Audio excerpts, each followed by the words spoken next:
welcome to the last session of the CoqPL workshop. It's my pleasure to introduce Robert Grant. We'll be talking about phantom types for quantum programs. Thank you.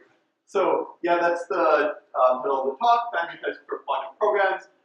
This is joint work with Jennifer Bacon and Steve Zadanswick. I'm going to start off with a brief outline of what the talk is going to be about. I'll start off by introducing Quire, our quantum embedded DSL inside the CoQ, and a little bit about what we do with Quire, quantum programming and verification. Then I'll jump to talking about sort of the specific thing that I thought might be of interest at CoqPL, which is how we represent matrices, what we're calling phantom matrices, and then about phantom circuits. So, and you can pretty much, if you lose me at one point in one of the three, you can probably jump in on one of the others and you shouldn't have much problem. So, but hopefully I'll keep track of, I'll keep you on board. So, quantum programs. Here are a few words you might have heard about quantum programs. So, qubits, the quantum analog of bits. Superposition and entanglement, which are the funny ways qubits can behave. I'll show a brief example of that on the next slide. Quantum circuits, this is sort of how we run quantum programs typically, is we construct a quantum circuit and execute it. And classical control. So this is the notion that sort of the standard model for quantum computing, in which we do our programming on a classical machine and we construct circuits on a classical machine, and then we execute them on a quantum computer, return the measurements to the classical machine, rinse and repeat. So here's just a quantum circuit. So here's a circuit on top, and on the bottom I'm showing the quantum state at any point. So we start off with two qubits, both are in the zero state. I'm not going to explain why the notation is like that. It has to do with Alderaan, I think. So we're first going to apply a Hadamard to the first qubit. So what the Hadamard does is it puts this qubit in a combination or superposition of 0 and 1. It's keeping the second qubit the same. I'm going to do some reassociating for the next part. We then apply a controlled NOT gate, which is going to flip the second qubit wherever the first qubit is 1. Now these two qubits are sort of forced to be in the same state as one another, even though they're in superposition. Finally, I'm going to measure the first qubit, which amounts to measuring both qubits since they're entangled together. And I'm going to get out either the state I started with, both the 0, or the state where both are 1. So that's a quantum circuit for you, and that should sort of give you an idea of sort of just what the type of thing we're verifying is. So what are sort of issues that arise when we try to program with quantum circuits? Well, one thing is there's a whole bunch of things that can go wrong. For example, gates often take arguments, and we might provide the wrong argument to a gate. We might apply a gate to the wrong wire, or apply the wrong gate to a wire. We might forget to measure and discard certain qubits, and that can be important. And we might classically compute the wrong circuit. So everything that can go wrong in a classical program can potentially go wrong in a quantum program, since classical programs can be parts of quantum programs. So this creates a lot of difficulty because sort of standard techniques to ensuring that our programs work run into problems in the quantum setting. So the first thing you might think that we want to do is just simulate these quantum programs on a classical computer. Well, you shouldn't think that because it's painfully slow and often just infeasible because quantum computers give you quantum speedup. Another sort of, okay, maybe we can just use a standard approach to checking that our programs are working. Let's set breakpoints. Let's walk through the program. Let's see that everything works. You can't do that because quantum states collapse when you look at them. A third thing, standard software engineering methodology, unit tests. Can we do unit tests at least? No, well, we would have to do many, many unit tests just to get a sense of what the distribution looks like, and even the distribution doesn't correctly characterize the quantum state. So finally, sort of the only thing we have left to us seems to be pencil and paper proofs about what our program is going to do. And the only problems with that are the pencil, which is not mechanically checked, and the paper, which is not connected to the program. So I think that makes a pretty strong case for that we need to formally verify our quantum programs. And once we're thinking about formally verifying the quantum programs, well, there are some very convenient things. Quantum circuits have a very well-studied semantics in terms of things called density matrices. These are just square matrices of complex numbers with certain restrictions on them. As I said, we have already this quantum circuit language embedded inside Coq. So that gives us a place where we can do this verification. So now I'm going to talk about sort of the issues we ran into while trying to verify quantum programs, particularly issues of representing circuits and matrices. So there's sort of these, I think, common trade-offs between the expressivity of your type system and the ease of use in both programming and sometimes computing. So in one corner, we have no types, or simple types, which don't really constrain you. They don't really make your programming much more difficult. In the top left corner, we have dependent types. It can be really hard to program with dependent types because often you have to prove a whole lot of things along the way. And then there's sort of what I find to be this convenient middle ground of simple types extended with some phantom types, which don't really constrain you in programming, but they still can be very useful. So I'm using the definition of phantom types from the Haskell wiki, simply a type whose parameters don't appear on the right-hand side of your term. So let's look at matrices for this story about simplicity of computation versus expressivity. So in the bottom right we have, you could just have untyped matrices, or you could have matrices just typed with matrix. Alternatively, SSReflect, for example, provides dependently typed matrices where you have an M and an N which tell you the dimensions of your matrix, which can be really nice because it means that you won't be able to multiply matrices whose dimensions don't match up correctly, or you won't be able to add matrices whose dimensions don't match up.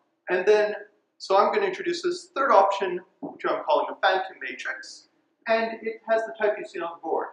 So there's an M and an N, these are the dimensions of the matrix, and really it's just a function, though. It takes in a index corresponding to the row, an index corresponding to the column, and it returns C, a complex number.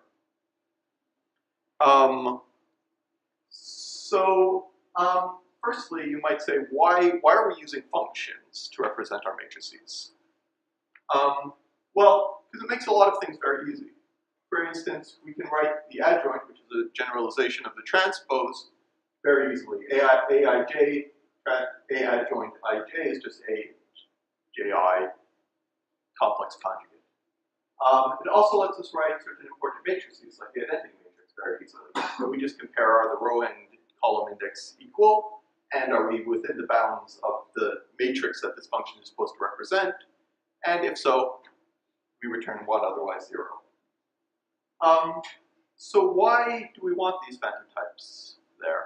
So one thing it lets us do is it lets us write the product, because the product is going to take a sum along the row of the first matrix and the column of the second matrix, and it's going to have to stop somewhere. So the n from the phantom type shows up in the matrix product. Likewise, there's this very important operation called the Kronecker product, which we can easily express using functions and using the M and N of the first matrix. Basically, we're looking up a specific element in both the A and the B matrix.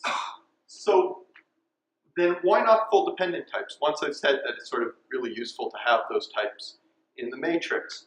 Well, so the Kronecker product I just introduced multiplies the dimensions of your two matrices. So the moment you're doing mathematics with your, at the type level, it makes things very hard because you're going to have to carry around all sorts of natural number proofs whenever you try to multiply matrices. And in particular, in the quantum setting, we found that there are a lot of natural number proofs that just pop up. And this makes both writing programs and computation quite difficult.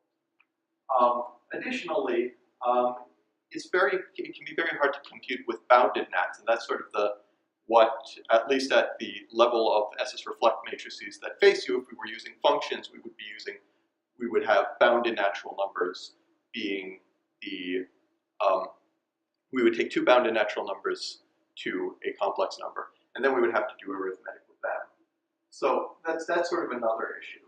So then the question is, sort of, are our functions enough? Like, a matrix is not just a function, right? So what can we do with these matrices?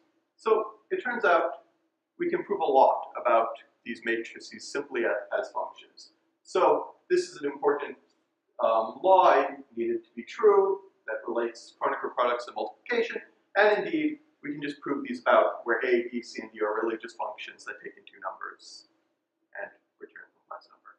We can prove all the relevant associative, commutative, and distributive laws. And really, almost all of the relevant theorems about matrices we can actually just prove about functions. But not all of them. In particular, we can't prove that, and that's kind of important, the identity for matrices. Or on the other side. And there's an identity for Kronecker product in which in one direction we can actually prove it about just these functions, but not in the other. So we need a well-formed disk condition that says our functions are sort of really matrices. And what's that well-formed disk condition? Well, it's really just bounds. It says that if we sort of step outside the bounds of this matrix that we're constructing, this sort of what is morally supposed to be a matrix, then the value should be 0. And once we have this well-formed disk condition, actually we can prove the three things that we were previously not able to prove. So that's sort of our matrices. So quantum matrices in particular, and part of the reason that this well-formed disk condition doesn't really make the development more difficult is that quantum matrices are more than just matrices. They're matrices with a bunch of restrictions. So there's two kinds of matrices we care about. There's unitary matrices, which are well-formed matrices that have the property that their adjoints are equal to their inverses. That is, if you multiply the matrix by its adjoint, you get the identity. And quantum states. So a pure state is a matrix whose trace adds up to 1, and that when you square it, you get the same matrix back. And there's also mixed states that correspond to distributions over quantum states. The definition is more complex, so there's no need for me to give it here. And these are really the three things we care about. So I said earlier that circuits have a denotational semantics in terms of matrices. So what specifically is this semantics? So if I have a circuit that has n inputs and n outputs, then that corresponds to a function that takes in a 2 to the m by 2 to the m matrix and puts out a 2 to the n by 2 to the n matrix. So this is the signature of this circuit. So once we have that, so it makes sense to have types on our circuit, at least to specify arity. So, but in addition, there's two other things useful to have types on our circuits. Number one, we like to guarantee matching wire types because our wires can carry qubits, but they can also carry bits. And they can also carry patterns of wires.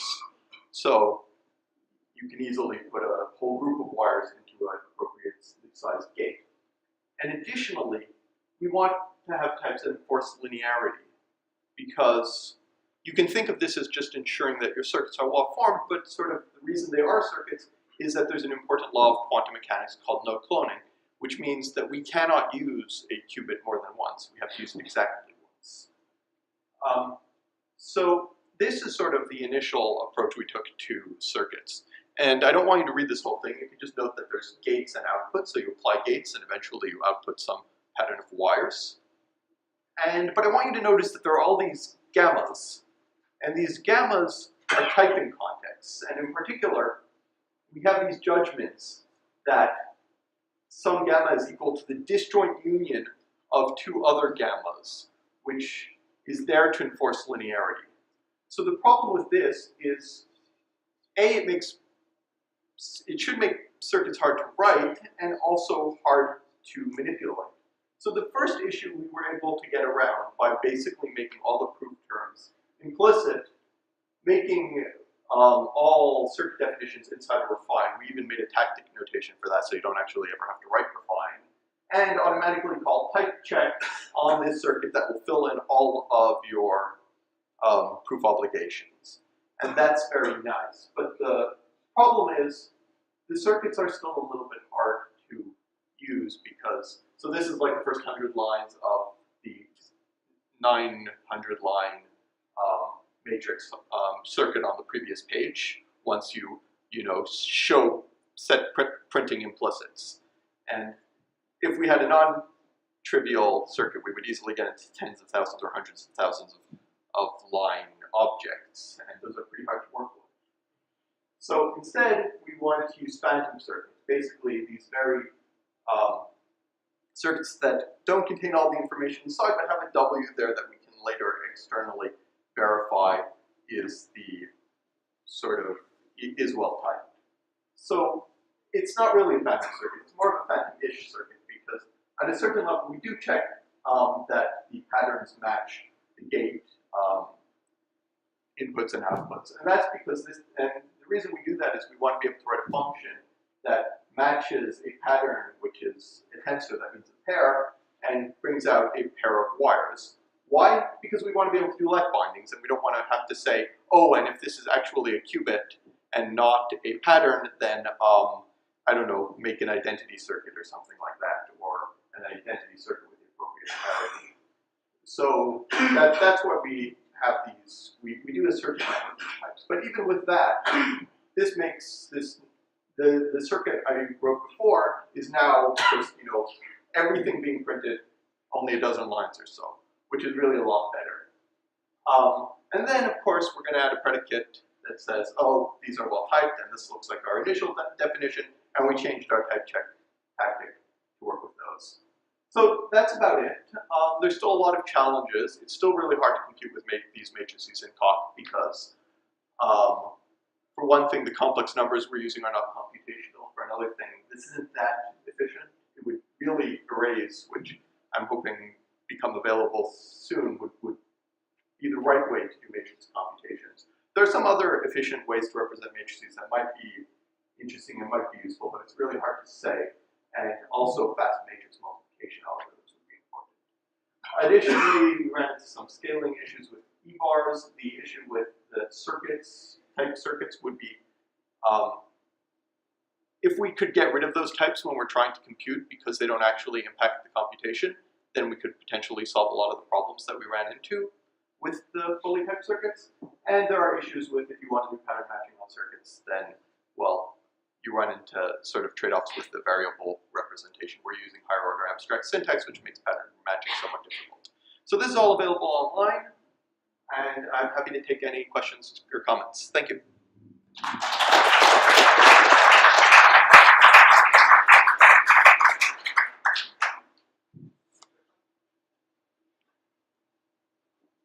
Sorry, I was not here for the beginning of the talk. You were talking about computational complex numbers. What kind of numbers are you using? Are they mostly rational numbers? Or, because if you build complex numbers on top of real numbers, then the real numbers are already not computational. So, is there a subset of the real numbers that is satisfying to you, and for which we could have computation? So a subset of the complex numbers, to be precise, though that shouldn't, a complex number is just a pair of real numbers, so that's fine. It's hard to say in the fully general case, but we would get a fair amount of mileage from having simply complex rational numbers would be not rational numbers. We need the square roots. We need the square root of 2 in particular. I'm not sure if we need what other roots we need, but it's quite possible that we could find a subset. Certainly the proofs we've done so far, we would be able to use if we could have square roots of 2 on the numerator and denominator. Numbers are computable, but not in an efficient way. So we have to find something. Yeah, I'm not sure that it's an easy problem, but I think you can find a commutable subset that satisfies.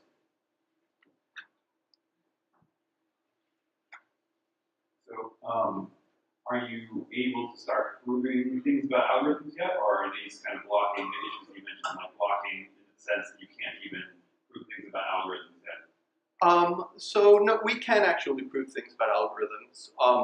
What we sort of have trouble with is if we, we have to be very algebraic about things. Like we can't actually try to prove that a 10-qubit matrix circuit corresponds to whatever the case may be. But we can, if we can say that, for n qubits, and just prove it about the base case, which is maybe a 1 or 2 qubit system, and then somehow, by induction or via algebraic rewriting, prove it for any number of qubits, then we're actually quite good, and we were able to use that for a few interesting circuits. We were able to do stuff like coin flipping, like quantum teleportation, and some other algorithms. So yeah, they're not a complete bottleneck, but they do make things A, slow, and B, a bit somewhat difficult. And so I guess related is, have you thought about, instead of using representation based on reals, like maybe an algebraic or like a finite language of operations or something, like some sort of expression language, instead of actually trying to denote the reals? Or, I don't know. Yeah, I'm not really sure. I'm not sure what that would be exactly, but it's an interesting thought. Yeah, so this is actually a fairly similar question. So, are there any other developments of Hilbert spaces in Coq, and why don't they run into similar problems?